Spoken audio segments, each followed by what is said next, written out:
Hi, everybody. Welcome back to our workshop presentations for this illustration of the Ancestors 2021. We are about to start our workshop with Reverend Judy Hamilton, who is a wonderful high priestess, and she is in South Carolina. Is that right, Judy? Yes, ma'am. Yeah. And she is from Mountain Glen Temple, and she will be presenting her workshop, Midlife Crisis or Awakening, Honoring the Matron Goddess. Thank you very much, Judy. Take it away. Thank you.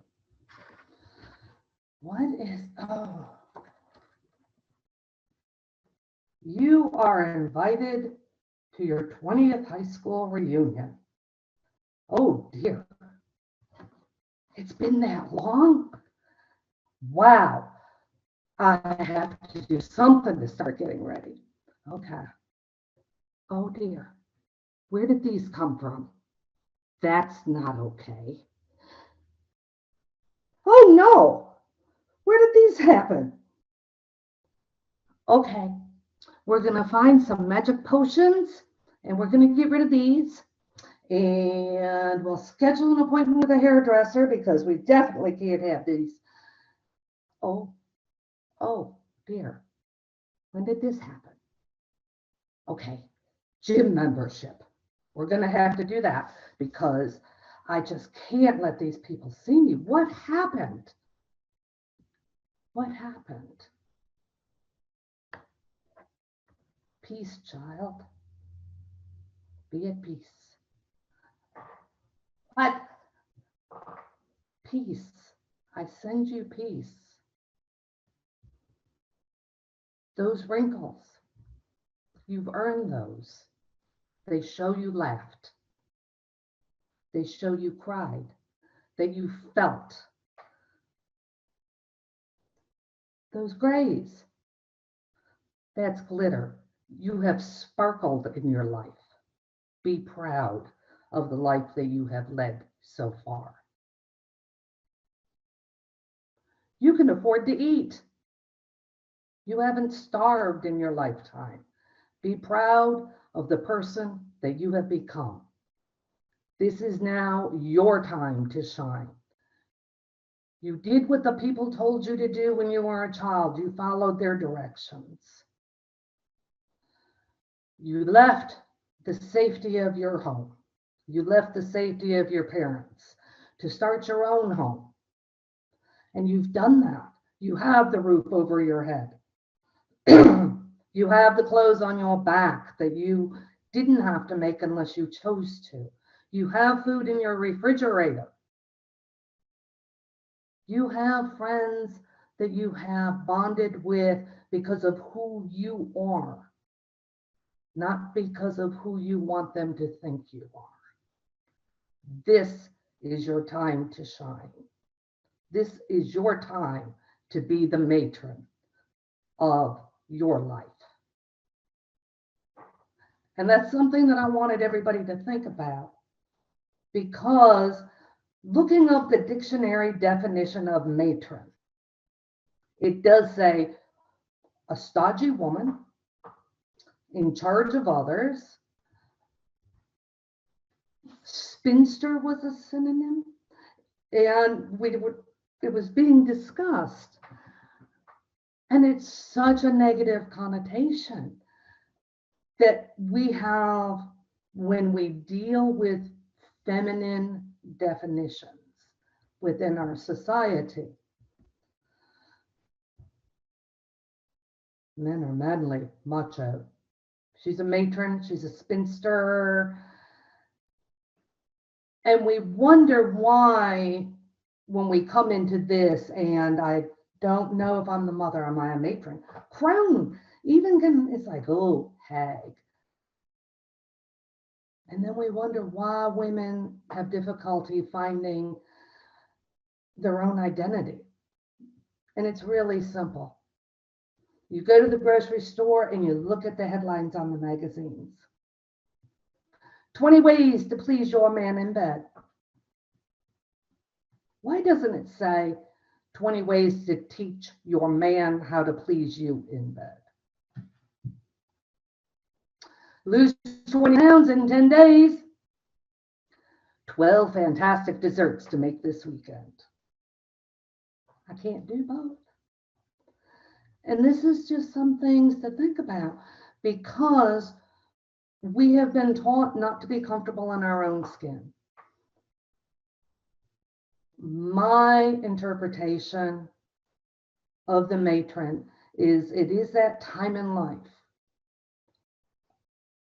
Going into psychology, it's stagnation versus productivity, is the reevaluation of who I am and am I where I thought I would be when I got to this point. Oh my goodness, I'm 40. That's the magic number. Am I where I want to be? Am I where I thought I would be? And where do I want to go from here? And for me, this is the matron aspect of goddess. It's the chance to breathe. Give yourself a pat on the back. Okay, might not be where I want to be, but I'm not done yet. I still have time. This is the time for me to reevaluate, renegotiate, and then make a future plan. Okay, I thought I was taking the superhighway to success, because I also thought success was finances, because I was programmed well in my youth. Yeah. Let's look at things. Do I really need? No. I decided I always wanted a Jaguar. I don't need a Jaguar. I love my Kia Soul, because I took the time to evaluate what actually does make me happy, and it's what makes me happy. Not what the public relations person told me is going to make me happy. Not what the next door neighbor tells me is going to make me happy. Because every day we receive messages that we're not enough. If you don't drink this beer, the Swedish bikini team will not date you. I had to take a step back and go, I really don't care if the Swedish bikini team dates me. I'm not drinking that beer. So my interpretation of the matron is, who do I want to be when I grow up? Because, oh goodness, I've grown up. Now I can do what I want to do. And this is where I kind of want to open it up on, we get caught up on that mother, and we get caught up on the crone, because we also view crone as grandma. And then the matron's kind of in the middle and gets labeled as the cougar. So I see it as a period of rest and reevaluation, and not just for the feminine, for everybody. Are you going to go out and buy that convertible sports car because you're trying to recapture part of your youth? Or are you going to say, you know what? This is me, and you can't see. I like leggings. I like pants with elastic waistbands. Never thought I'd say that. But it's learning now that I'm in that stage. I'm happy.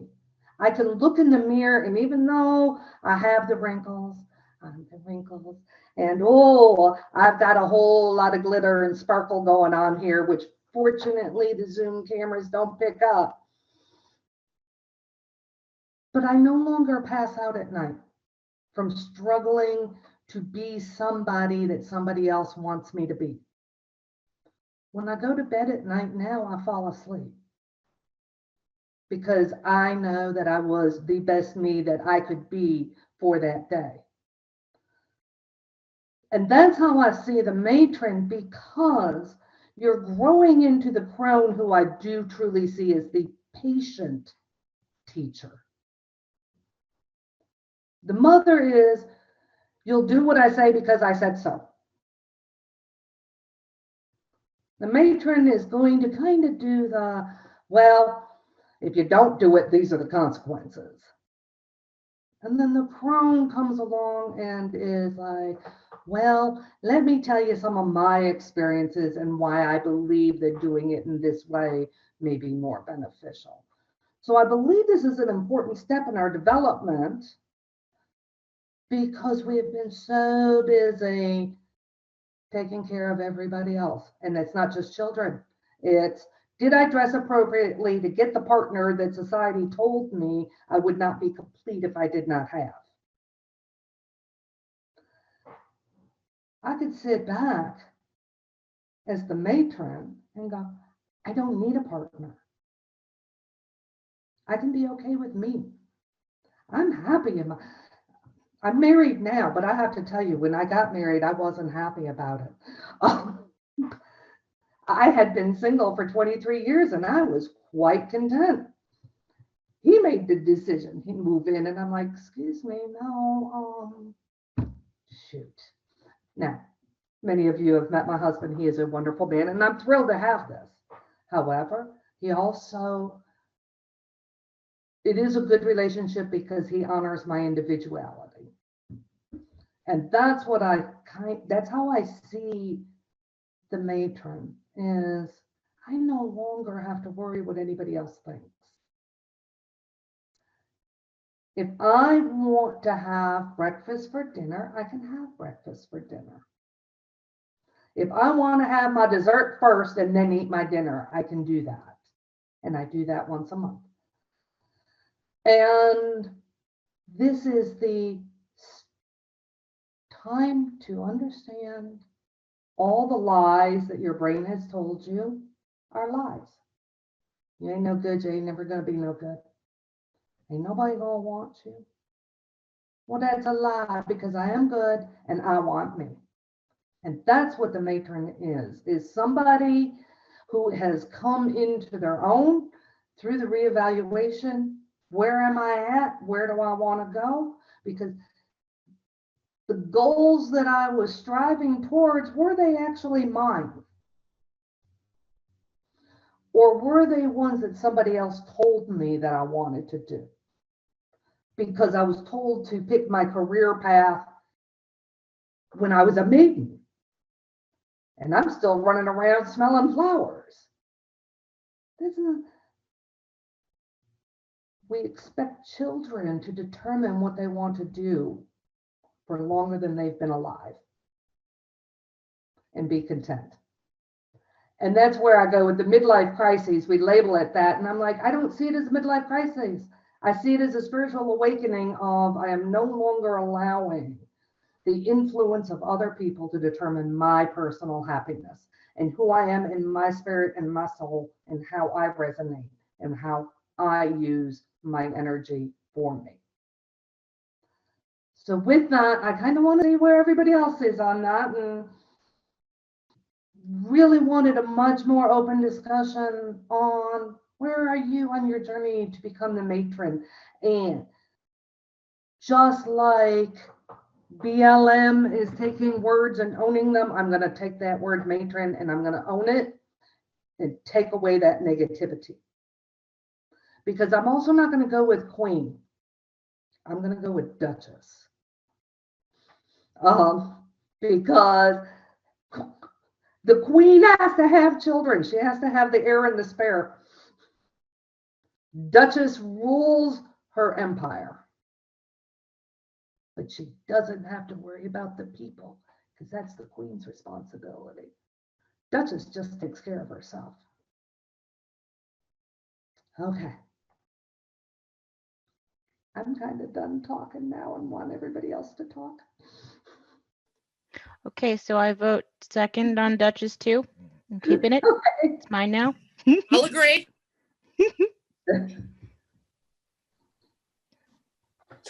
No, I've read a lot of historical romances, and duchesses also are looking for heirs, but I don't know, but I can see it less so than the queen.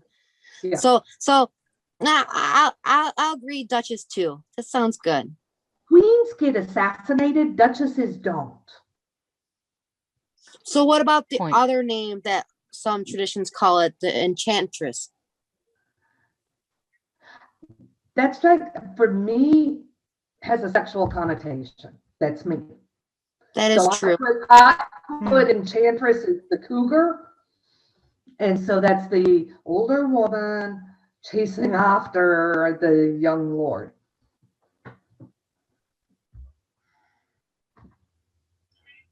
And yeah, Duchess got her I like power, Duchess.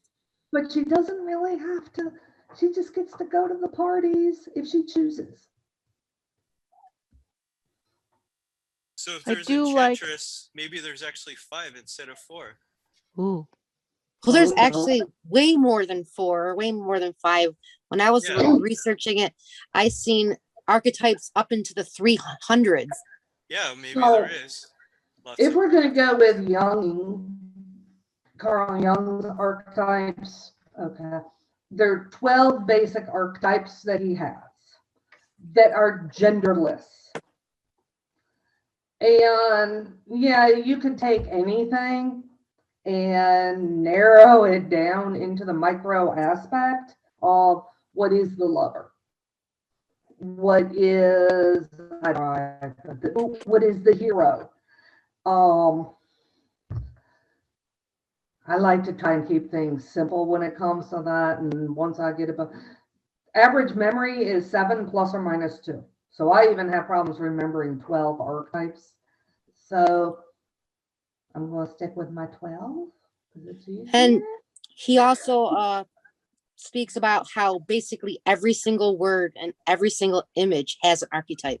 You can literally take a book and go by it word by word, and you will find an archetype for that word. So yes, I totally agree with you. Less is more. You want to simplify that. Yeah, because I would say, because you can go down that wormhole or that rabbit hole and end up coming out a little bit more about, you may have a lot more knowledge, but you might not have more understanding. You'll never get out of that rabbit hole. You'll still be in that rabbit hole as you die. I will tell you, Kabbalah did that to me. Doing correspondences on the Kabbalah, I went down that rabbit hole and I came out and I was like, no, we're just going to put that over here for now. Kabbalah's and- nice. And as somebody in the mental health field working with archetypes, and I particularly work with veterans. So you want to talk about people getting conflicted with the hero archetype and not knowing whether or not they actually fit in with that, because they're actually much more of the lover archetype, but then they got deployed. If everyone doesn't mind, I have a question for Lord Don that I originally did want to ask during my workshop, and Lady Steph did answer it in part, the question I have, unless he wants to save it for a future vlog. But my question would be, in the first degree, in the 7th lesson, he spoke about the 7 great powers, and then Lady Steph did say in her opening remarks that they're now the 8 great powers. So, and the 7 great powers, according to the first degree, were likened to the Ptolemaic. I forgive my pronunciations. I am very bad. Astrology. So if we liken them to the 7 planets of that particular astrology, how does adding the matron affect that likening? Lady Stephanie and I just discussed this, and we each independently came to the conclusion that her planet would be Earth. I love that. I Thank agree. you so much, because I thought about it as I was writing my workshop, and I really didn't want to add too much into it because I already had enough, but I was really curious about it. And I just totally forgot to ask at the end because I was just, swimming with all that I did.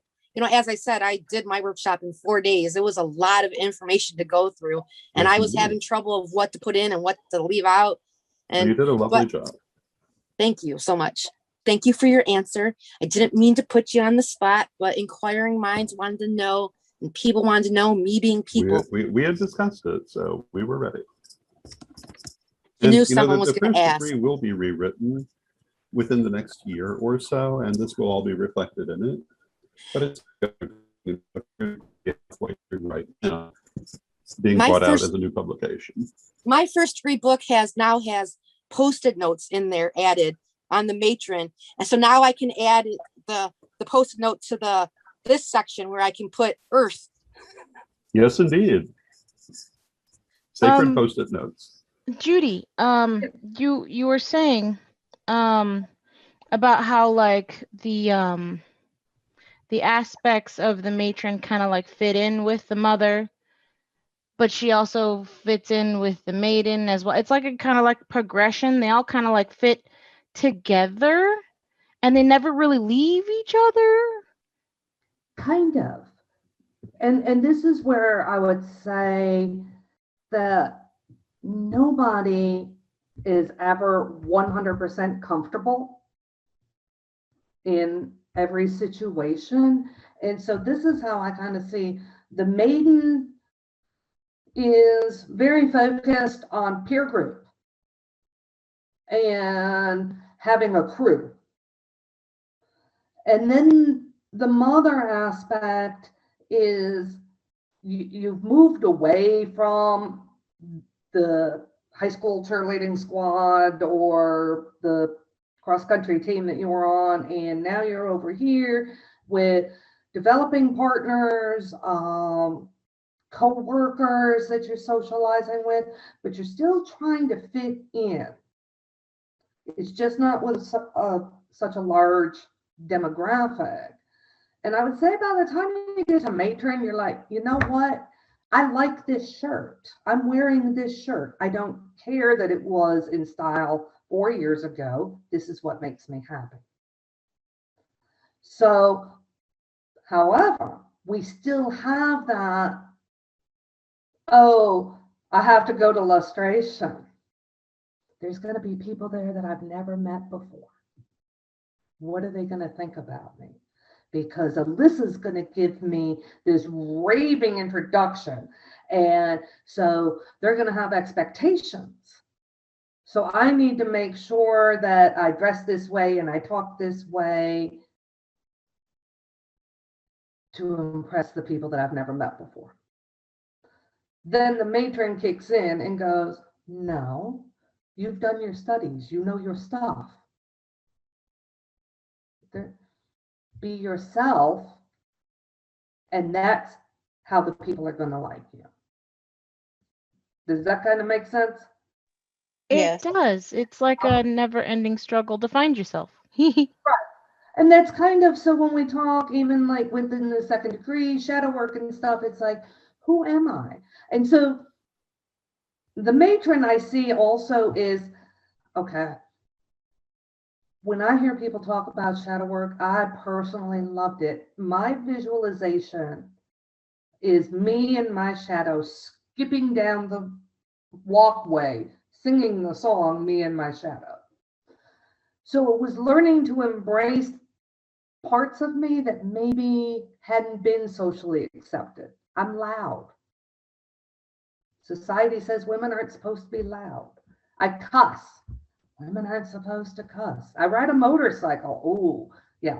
When I started in the 1980s doing that, I was the only woman. And I got all kinds of labels.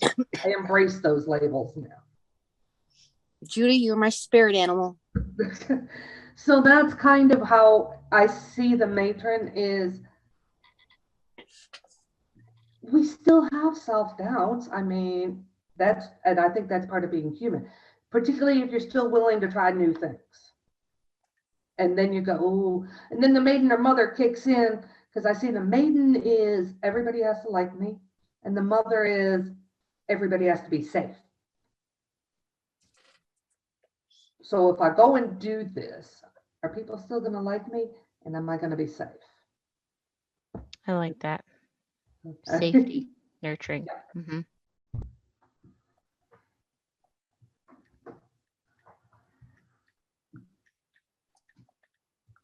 And I'm also from Buffalo, so I talk fast.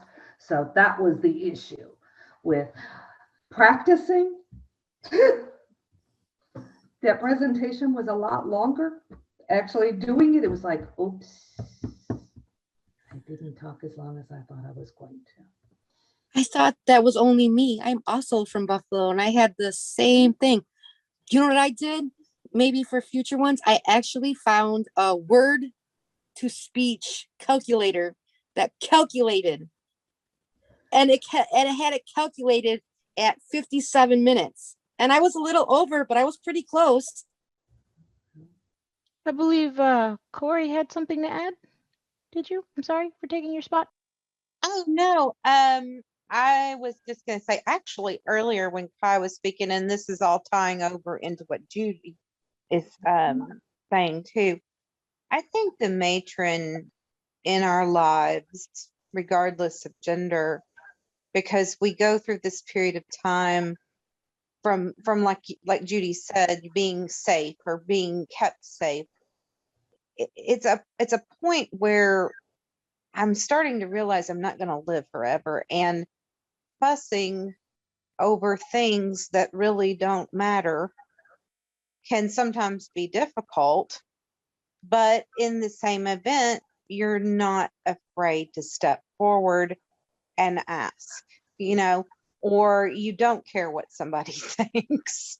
That's the thing. You are pretty much known for, you're at a point where you are known or renowned even for the things that you've done in this life, such as your career or your identity as being a mother and that extension of you being your child. But you also are at a point where you are saying goodbye to this. It's like you're about to close a door, but it's quite not closed yet. And I can't quite describe. It's like we all are known individually, uniquely, for the things that we have done in our lives that have touched many, many people in our own unique way. I'm thinking more with the career aspect. Right. So, I mean, you look back on your life and you're thinking, okay, Corey was the makeup artist for 27 years. And, everybody's thinking, well, she loves makeup.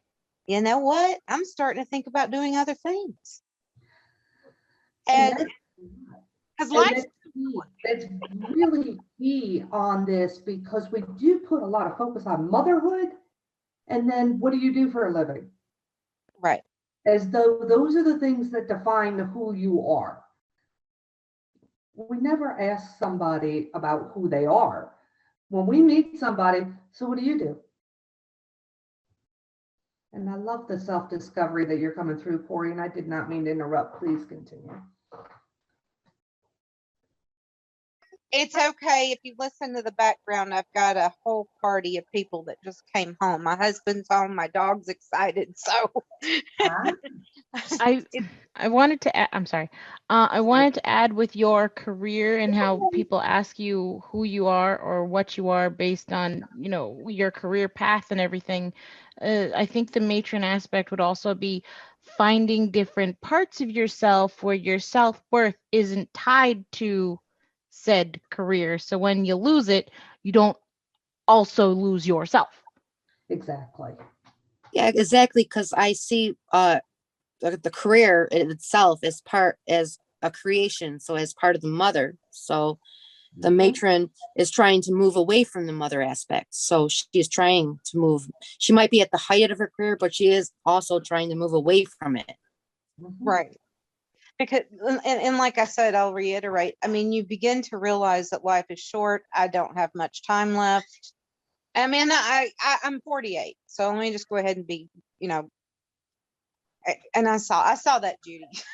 I was like, I'm going to be 57 next month. Okay. So that's why I was like, you're young and gorgeous Yeah. and beautiful. See, because so my matron got insecure. Right. Okay. My mom is only 22 years older than me. So I look back and I think, okay, when I was doing this, mom was younger than me. So, I mean, I'm starting to look at things from those perspectives. And then I'm thinking, wow, I really thought she was old. And now I'm thinking, I'm not that old. But then I'm thinking, I don't have much time. I do have time left. But I mean, I don't know what's next. I think what it is is at this point, because we start to recognize mortality. See, the maiden is in immortality complex. I am going to live forever. That's a bingo right there. And much more risk taking, and that's why we'll do the heavy partying and everything else. And I could do all this because I can't even think about tomorrow. I'm very much in the moment. Mother is moment and tomorrow, because it is I'm doing this right now so that I will have a better tomorrow. Matron is, holy crap, it's tomorrow. What do I do now? And Right. is this actually what I want to do with my time? So it's kind of the retirement planning, the bucket list on, Yeah. holy crap, I'm almost 50 and I still haven't been to the Bahamas. Guess what? I'm planning a trip for my birthday. So that's kind of that reevaluation on, all right, you know what? I'm not going to live forever. What is actually important? Right. Is whether or not I impress those people at that high school reunion who I literally haven't talked to since I graduated. Honestly, I don't even want to go to my next class reunion. I mean, dating myself, I graduated in 91. We're not even having a reunion. And I sat there, I thought, thank goodness I dodged a bullet. Because I mean, everybody, I grew up in a small town and people be like, well, why didn't you come to the reunion? And I'm like, I don't really care. And, I don't mean to that sound was ugly. starting the workshop with that, because we get caught up about, oh, this event is occurring. Right. So I have to do all these things to be accepted by strangers, people who I've never met, or I may know from my past, like the high school, but I haven't talked to them. Why do I have to go into the youth myth? Because that's what it's all about. Is I have to return to looking like the maiden, Right. in order to please people who I haven't talked to. They don't come to my house. Right. And that's kind of where the matron evaluation comes in on, yeah, okay, so I was invited to a coworker's wedding. I am not going to know a single person here. Why am I worried? I can go do whatever I want, because I'm never going to see those people again. Right. Mother maiden, oh, I have to have the right dress. I have to have the right shoes and da, da, da, da. Matron, I'm like, is it an open bar and what kind of food are you serving? When you get a chance, I would like to speak. Uh-huh. Okay, so I see myself as just becoming the matron, and my past life is affected. I was actually raised by my grandparents because of situations, and they had my parents late in life. So I seen what could happen when older parents raise children, and the energy levels of the older parents. So I chose to have my children while I was very young. I met my husband when I was 16, and we got married when we were 20. We were in a solid relationship. Obviously, it's been 21 years and we're still married. We're, everything. So I chose to have it. And as I said in my workshop, like the average empty nester is about 45 or so, and I'm 40. I like that I can literally walk out of the door on Friday, hand my daughter $30 and say, I'll see you on Monday. I like that when my grandson comes over, I can just say, oh, play with the baby. Now I can say, here you go, mommy, goodbye. I like that it's more about me. I did my time as the mother of children, even though it doesn't have to be children. I've taken the time to have a career. I've tried to have children and a career, like a lot of women. I've tried to basically have it all. And I like that it's time for me. And I don't believe it's near while it's going towards the end. I only the good die young. I'm going to live forever. And I'm only 40. So at this point in my life, it's not near, while it's going there, it's nowhere near the end. I am in the middle of my life, of the prime of my life. And so I'm really glad that we're focusing on the matron aspect of that person who's, it's all about us now. Yes. That's what I got to say. Judy, if I may, I have something I'd like to say as well. Okay. So can everyone hear me okay? I'm driving in the car. I apologize. Yep, you're coming in clear. So for me, I think that there's, like you, Judy, I work with mental health and addiction. And so for me, I hear that a lot, this whole idea of, not worrying about what other people think about you and that whole thing. And I think, at the end of the day, when people say, well, I really don't care what other people think about me, I find that really hard to believe, because I think in some ways the matron, honestly, I don't believe that the matron has gotten past it and has said, well, you know what, I just realize, I just don't care what people think. I think what the matron is really saying is, I've realized it's unhealthy to be bound by what other people think, but I also realize that in some ways it's self-preservation to think about, to be concerned about what other people think. When you become a crone and you're at the point in your life where maybe you're estranged from your kids, or you're basically going to die alone because you have no positive relationships in your life, then you'll be thinking about what other people think about you, because maybe you weren't there for them, or maybe you weren't, as caring or as kind as you could have been or should have been. So now is the time at the end of your life when you have no other recourse but to think about what other people thought about you, and then have regrets about what you didn't do. And so I think the matron is actually saying more of the, not so much the opposite, but in affirmation of it, and saying, I do care what people think about me, but I realize that it's not healthy, and I realize that I don't have to be bound by that fallacy in a way. I would say it's not so much not caring what people think, but that it's no longer the driving force in her life, or Right. the individual's life. Because I don't think we ever stop caring what other people think. It's the amount of influence that it has on our choices and our behaviors. So I see with the maiden, or even the young lord, it's very much, what are other people going to think about me? That the primary driving force in their life is acceptance from others and worrying about what others are going to think.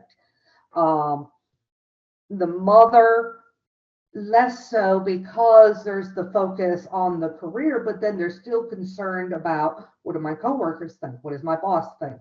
What do my children's friends' parents think? And I think when we're getting into the matron, that it's no longer as much of a driving force. So we've narrowed the social network to those who are more like-minded, more accepting. So we know that I don't have to, quote, care what they think, because I already know that they accept me for who I am, and that they are people who are helping me to become the best me that I can be. So I wouldn't say so much as I don't care what people think. It's now I have surrounded myself with people who think the same way I do, that have my best interests at heart, just as I have theirs. Does that make more sense? Yes, I would agree with that. Definitely. I'm 45 this year. It's hard to think about. And yeah, I agree. It's definitely it's not caring what people think. It's knowing that you've surrounded yourself with people that try to uplift you, and and or hopefully you've surrounded yourself with around people that try to uplift you and support you, and and want you to be the best person that you can be. I definitely agree with that. And then the little promo, and that is the wonderful thing about this tradition is every member, regardless of age or degree or level of knowledge, does treat each other in an uplifting manner. So in that aspect, once again, I don't think it's so clear cut that we move through these 4 stages. I think we go back and forth because at some point in time, all of us as members of the Corellian tradition act in the maiden aspect of uplifting others, whether it's through mentorship, attending these, just giving the thumbs up on the Facebook pages. So it's not linear, just like time. It's not, oh, you've now done this, boom, you get to move to the next stage. It's kind of like, many people view it as kind of like this board game where you roll the dice and now you get to move forward 3 spaces. And it's not, because sometimes you're going to go back 4, depending on the circumstances. I just feel the matron is much more, the Duchess is much more at home in her own skin at this time. Okay, we've been talking a lot on the positive aspects of the matron right now, but why don't we move a little bit to the shadow aspects? Because, you know, we all have within us both the light and the dark, and understanding the dark aspects so we can move more positive if we go too dark. What would you think would be a way for us to move the dark aspects out of the unconscious and move it more towards the conscious, for example? And why is the dark aspect called the mother-in-law? I'm sorry. I've actually heard that. For me, actually, so here's where I actually kind of is the fallacy of youth and striving to maintain that. Versus, as I said, like all the lotions, potions, and goos for wrinkles and everything else. And it's, once again, it's the cougar.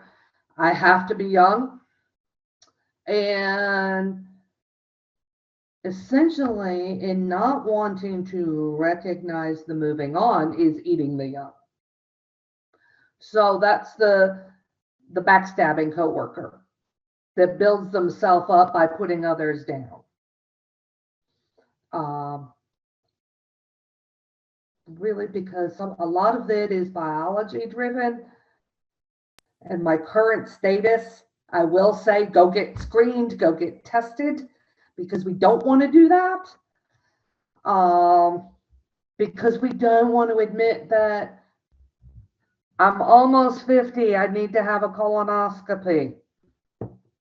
I've heard that they're bad. Go get your colonoscopy. We don't want to become the person with the pile of pills next to us at dinner. However, you have to do that. So that's just kind of my aspects of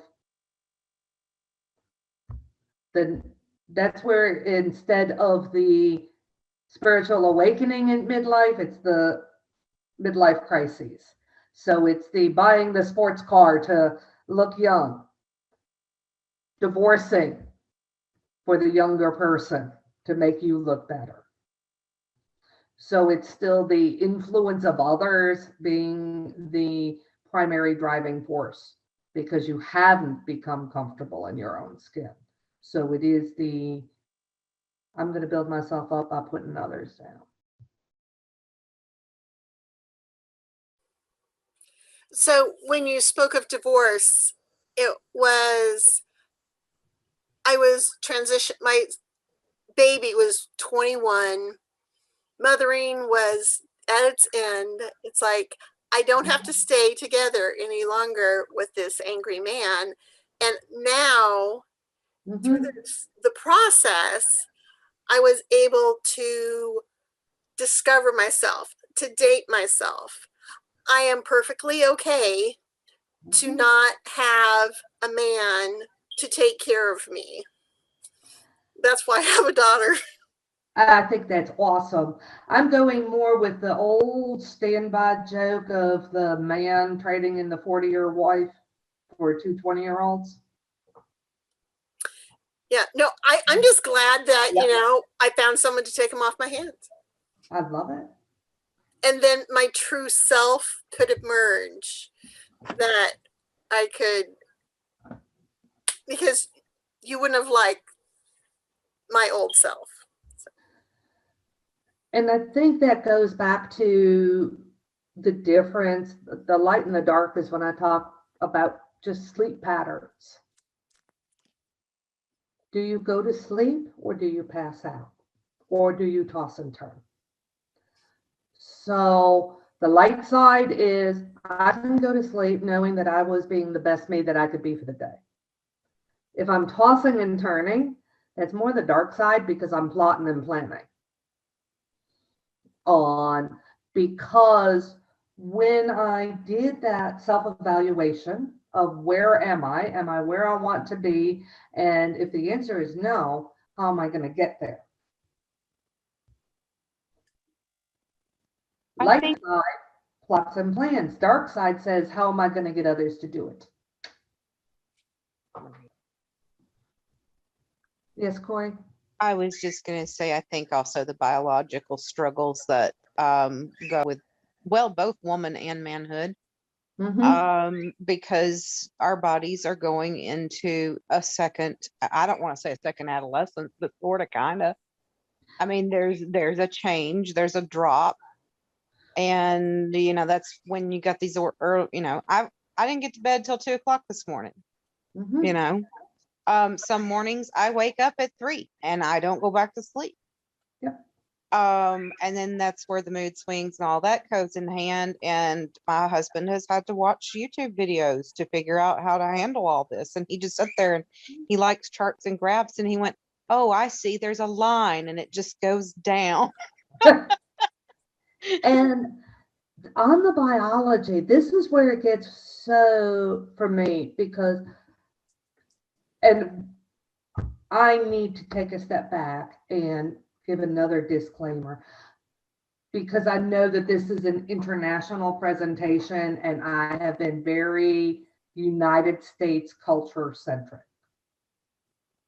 So I do want to have that statement because I know other cultures aren't necessarily on this in terms of how I've been presenting it.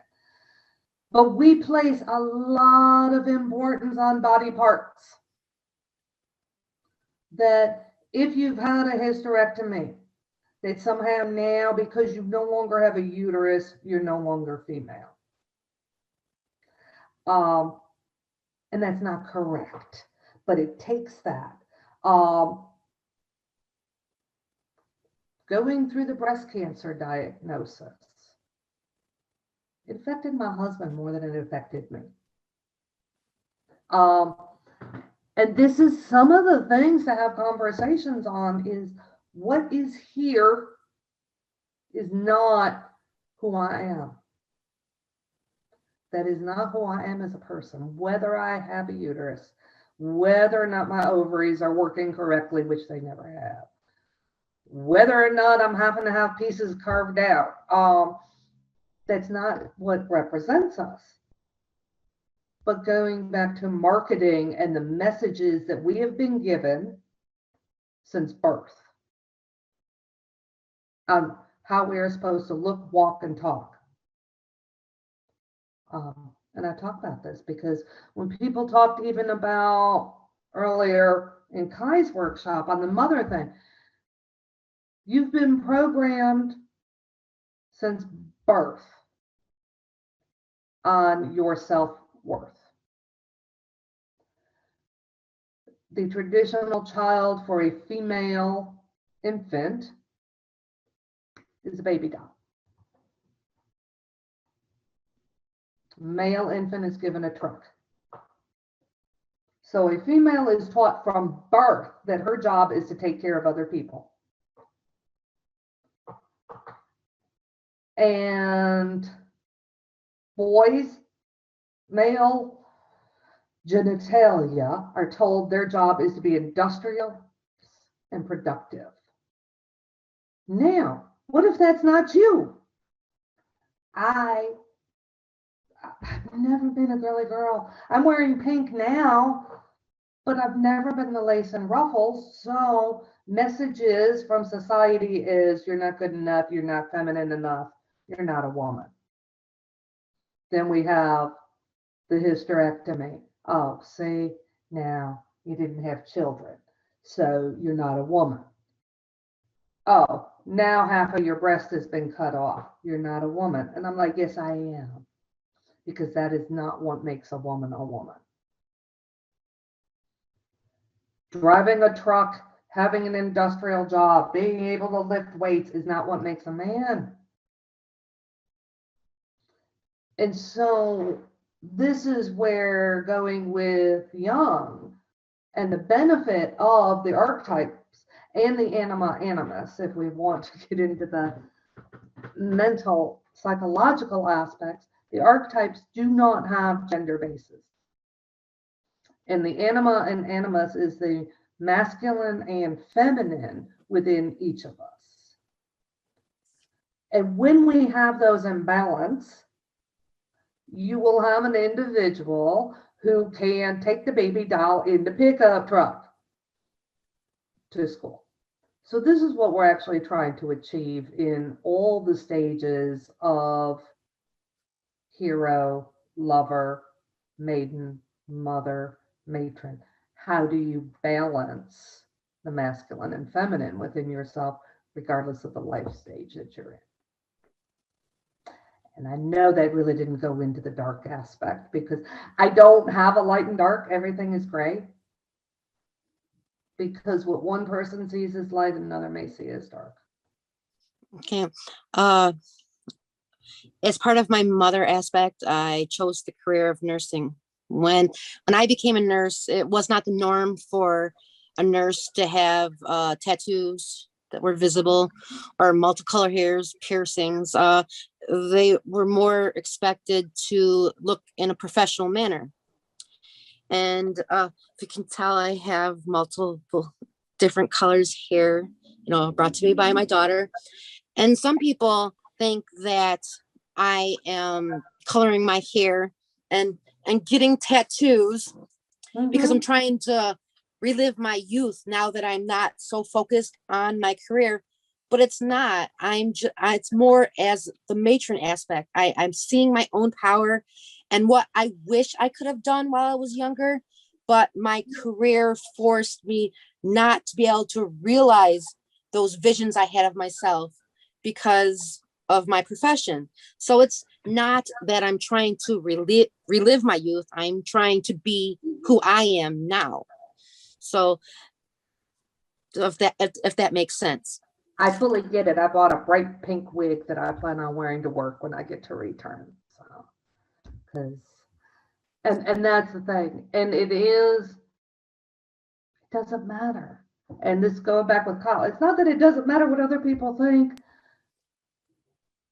It's that we no longer have it be the driving force, that it's more what we want that is the driving force in our life. That when I look in the mirror, I can be happy with me.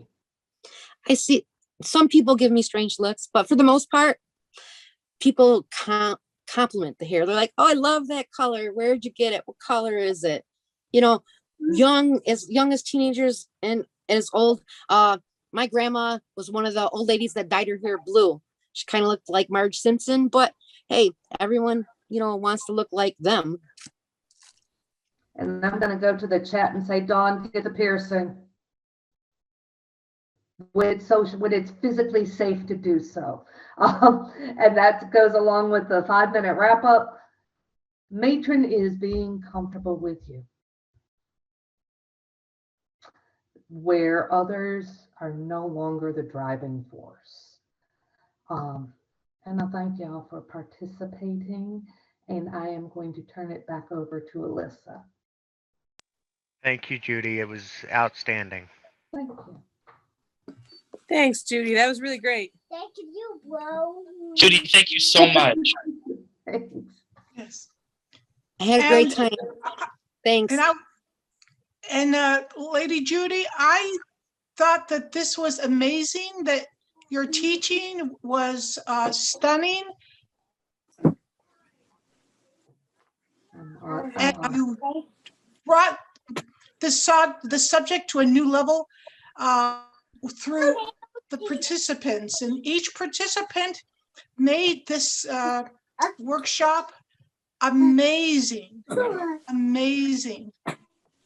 And thank you so much. And I want to show you one of the drawings I did related to the matron. So let me show you. It's a little bit more high. Yes, I like that. We just have to give Refoot a minute to cool down. That's all. And can you see it? Yes, that is gorgeous. I love that. You see the tattoo? Yes. It's a starfish. So I see the it reminds me of Rosie the Riveter too, with the We Can Do It. yes, yes. And what is this that you say about eating dessert before dinner? I love it. I do that once a month. That's like a special thing, is we have dessert first. Okay, that practice.